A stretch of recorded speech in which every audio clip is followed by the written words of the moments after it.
we're officially in 2025, it's time for me to tell you about some of my reading plans for this year. Something that I did last year that worked really well for me in terms of being more intentional with my reading was not having TBRs, but rather having a priority list that I slowly worked away at. Last year I did 24 books, and this year, of course, I am going to do 25 books. So this is my 25 books to read in 2025. I have changed up the categories that I broke these books down into, or that I kind of selected from, compared to last year. So let me tell you what those 5 categories are.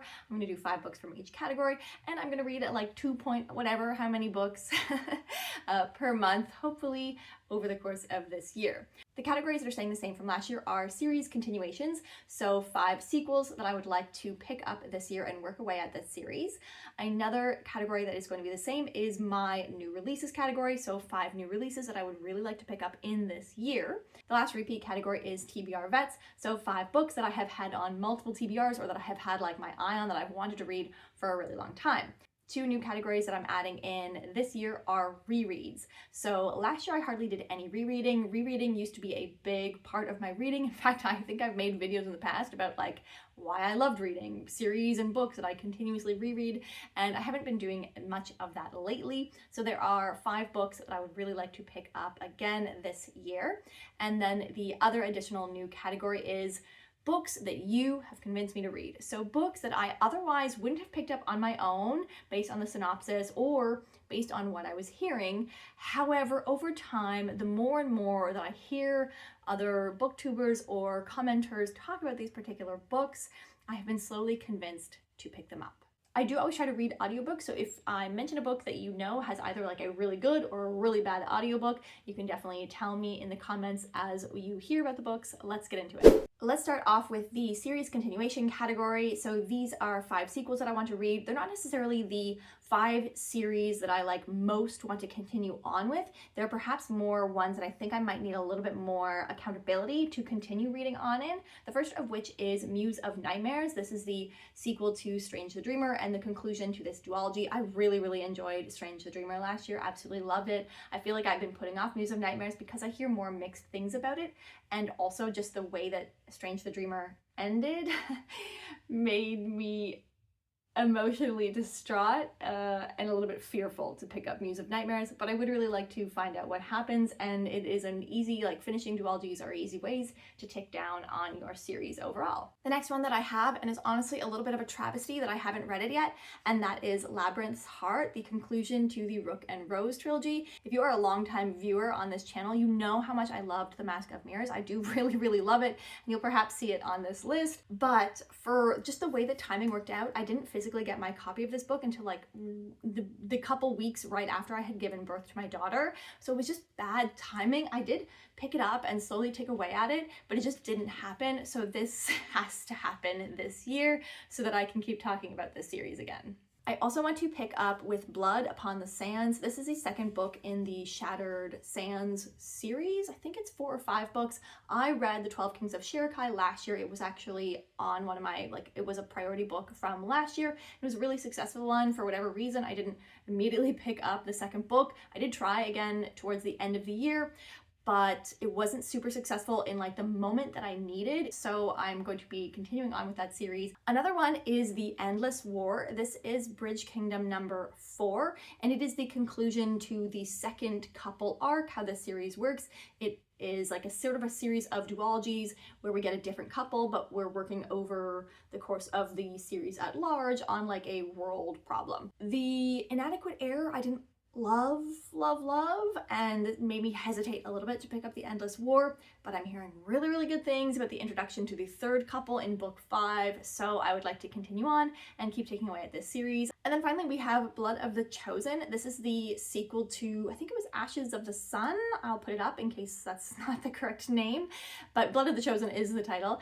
And this book I read not last year, but in 2023, and it was okay. I think that my expectations were really high going into this because everyone that I knew was absolutely loving it. This is a sci fantasy series. We're following siblings who got separated because the sister has like magical powers and she goes into this order, and it's sort of like 2 sides of a rebellion.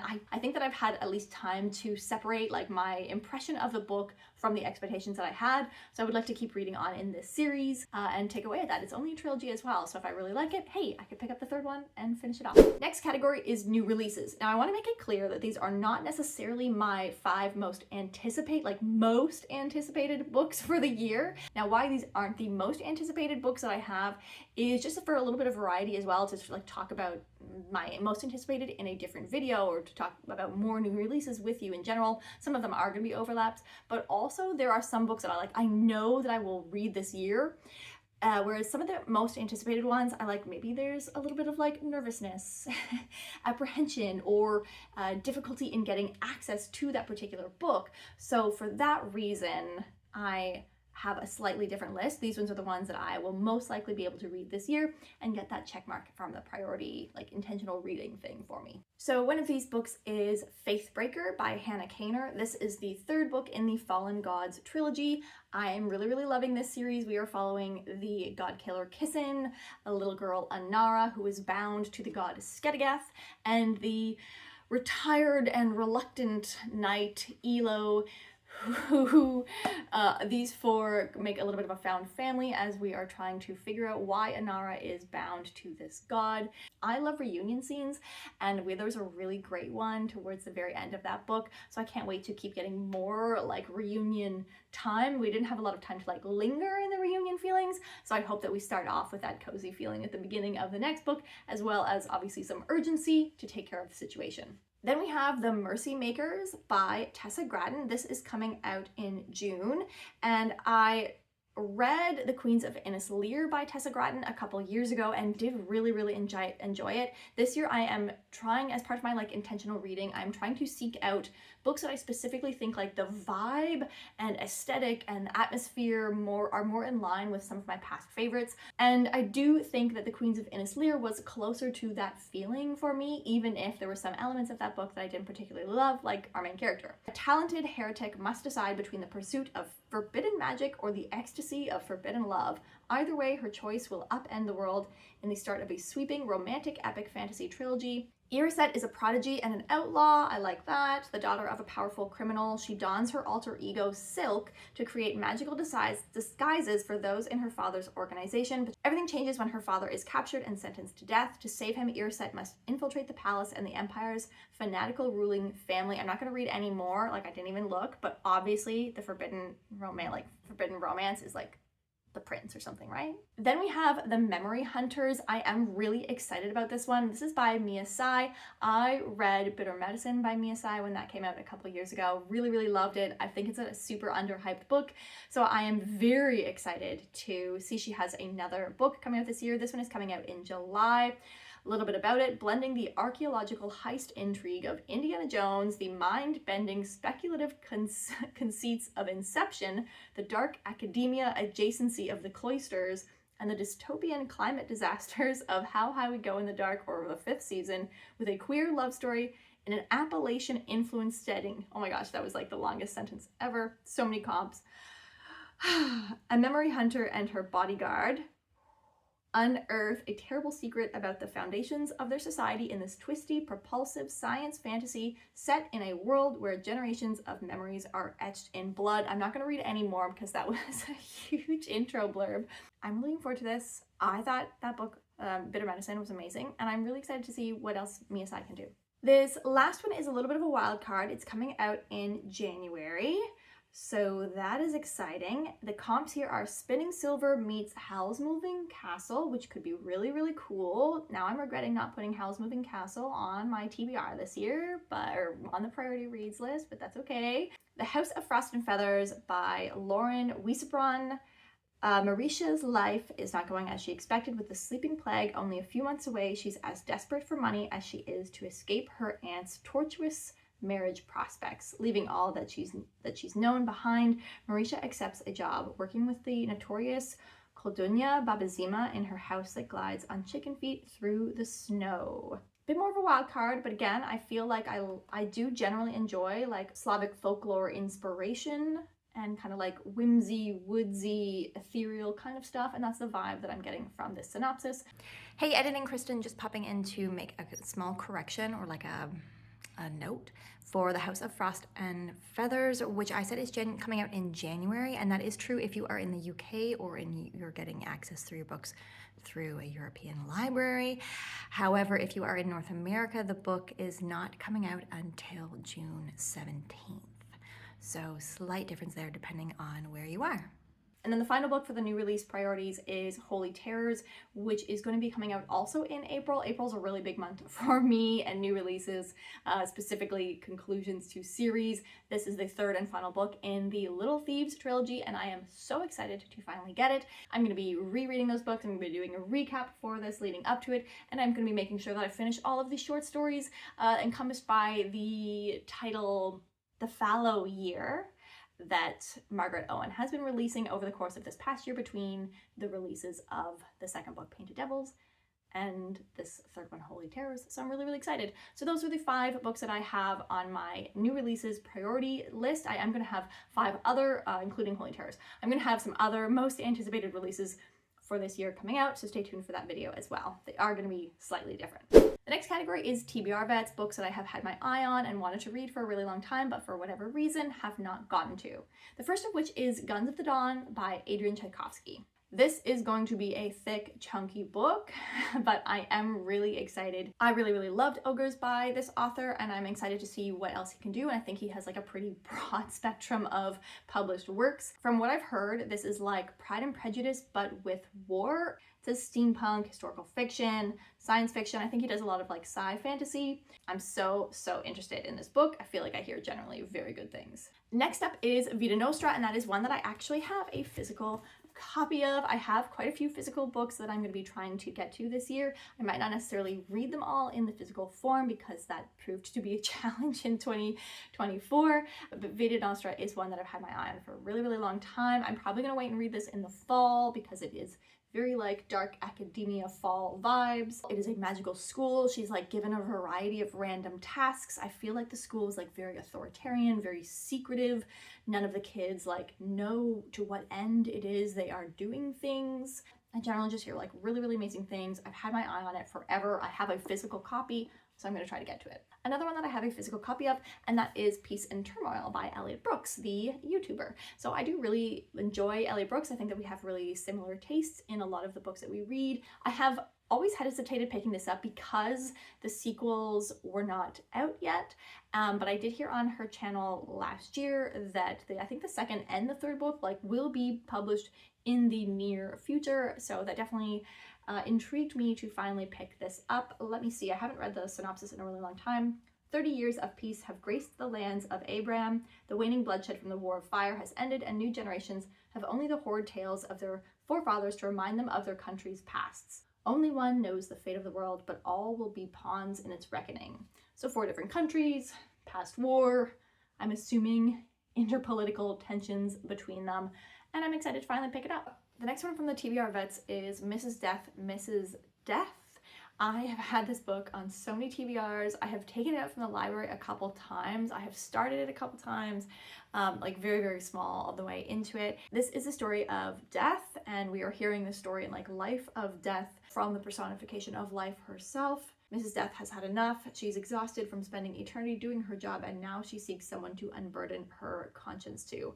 I've just heard it's like very, very unique, really interesting, something like totally really different, and every now and then you kind of need those like completely different stories to, I don't know, like shake things up and get you feeling excited again.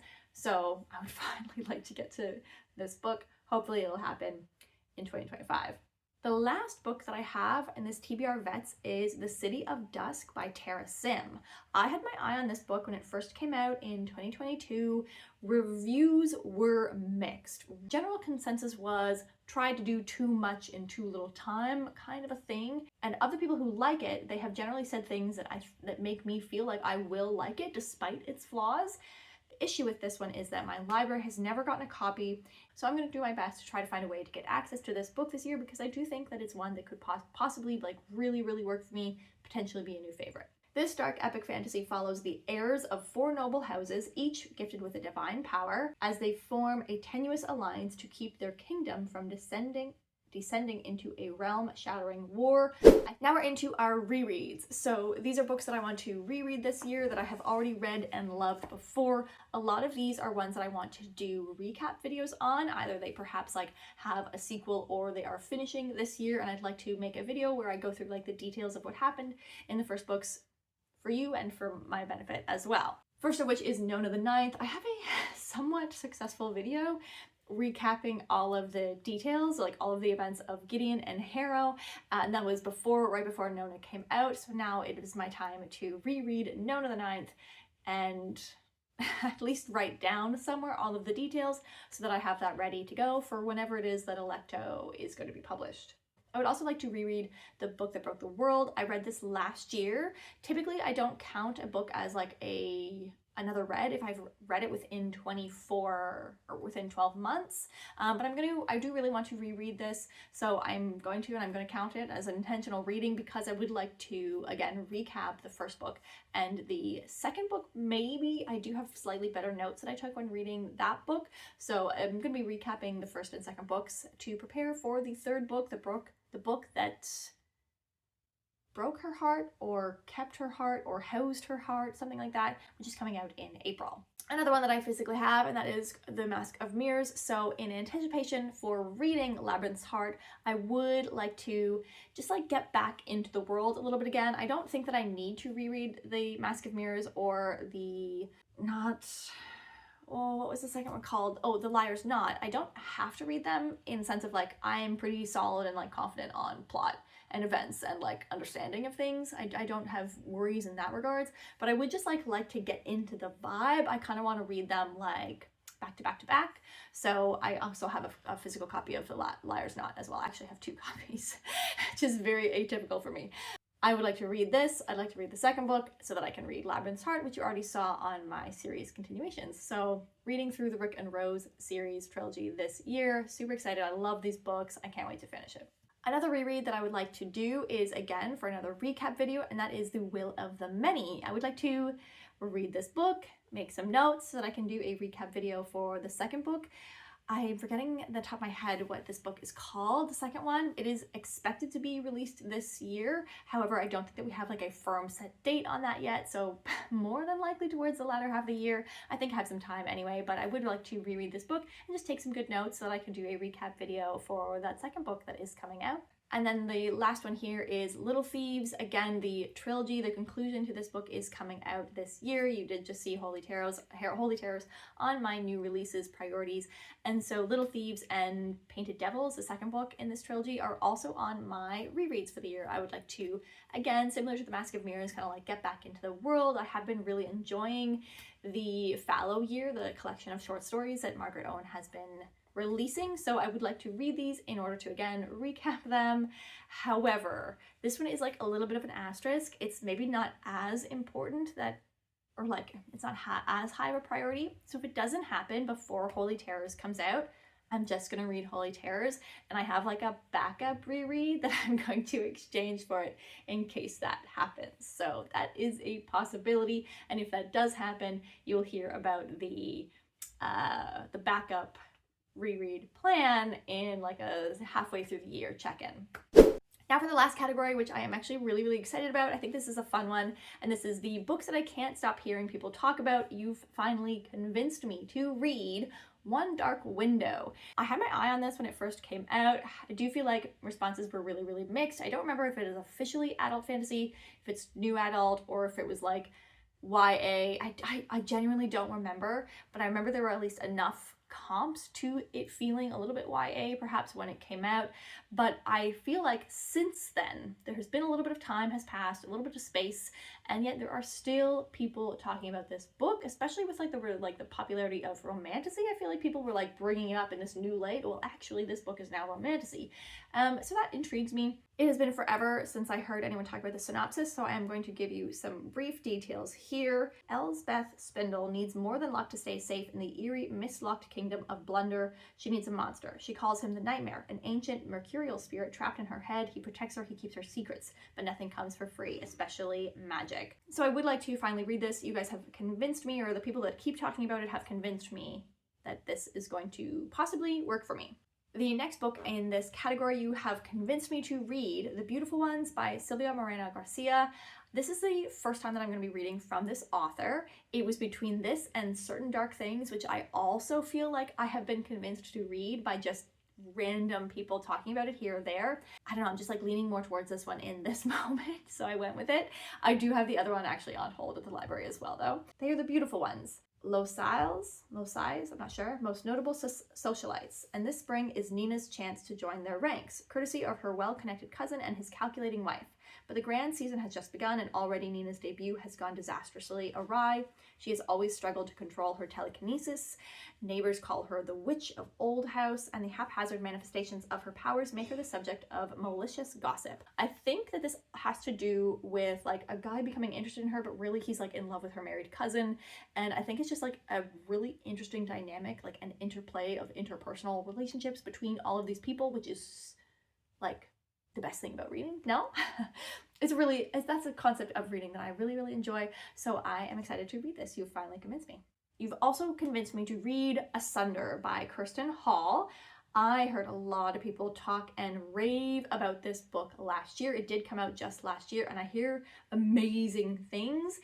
It was at the top of some really, really good lists of people whose opinions and taste I really, really trust. So here we go. Asunder. We choose our own gods here. Karis Eska is a death speaker locked into an irrevocable compact with Sebaster, a terrifying eldritch entity who has granted her the ability to communicate with the newly departed. When a job goes sideways and connects her to a dying stranger with dangerous secrets, her entire world is upended. I won't read any more from there. I'm really excited to read this one. You have also finally convinced me to read The Adventures of Amina al-Sarafi. Now, when this book was originally talked about, I was certain that I was going to be reading it the moment that it came out. However, at the time, results or reviews were mixed. And it was very clear that it was perhaps like a slightly different vibe than what people were expecting, which was like repeat Daevabad, which never makes sense to go in expecting the author to just like repeat the book that it was that got them really popular. And again, similar to some other books, I feel like time has passed and there are still people occasionally talking about this. And the more that I do hear long term with like a little bit of space, the people that still talk about it in a positive light, I think say things that I'm generally interested in. I'm also going to be doing some project style vlogs, and this one fits one of the categories for one of those vlogs that I'm going to be doing. So I'm going to be reading it for that project as well as just like general interest. You finally convinced me. This, of course, is the one where we are following Amina al-Sarafi, who used to be a famous and successful pirate. And this is like a getting the gang back together to do one last crew job together. And then the very last one you have finally convinced me to read is All of Us Villains. But I hear so many people talk about this book as like an all-time favorite. It was published quite a while ago, 2021. I do like to read like atmospheric things in the fall, if not necessarily like super fall reads, and I think that this would be a good fit for that time of the year. Okay, a little bit about it. Every generation at the coming of the Blood Moon, 7 families in the remote city of Ilvernath each name a champion to compete in a tournament to the death. The prize, exclusive control over a secret wellspring of high magic. But this year, a scandalous tell-all book has exposed the tournament and thrust the 7 new champions into the worldwide spotlight. This is a story that must be penned in blood. It is a duology. It is YA, so I'm going in like a slightly hesitant. However, I feel like this has just like such solid rep that I'm less worried about it, the fact that it is YA. It reminds me of An Unkindness of Magic a little bit in the setup. I know that like the comp is obviously Hunger Games, but that like that setup also reminds me of An Unkindness of Magicians. Sorry, I said magic. An Unkindness of Magicians. Okay, there you have it. Those are the 25 books that I'd like to read in 2025. Whenever I make these lists, I always feel like so super motivated and excited to pick up like every single one. But I know that that excitement is going to like die off and taper and ebb and flow over the course of the year. So let's keep me accountable this year. I'm going to be letting you know as I go through the year which ones I'm getting to and which ones I'd like to get to next. If you have any thoughts and opinions on the books that I'm trying to get to this year, let me know down below. I'd also love to hear any of the top priority books that you want to read in 2025. Let's talk a little bit more in the comments. Don't forget to like and subscribe if you enjoy my content, and I'll see you guys next time. Have a great day. Bye.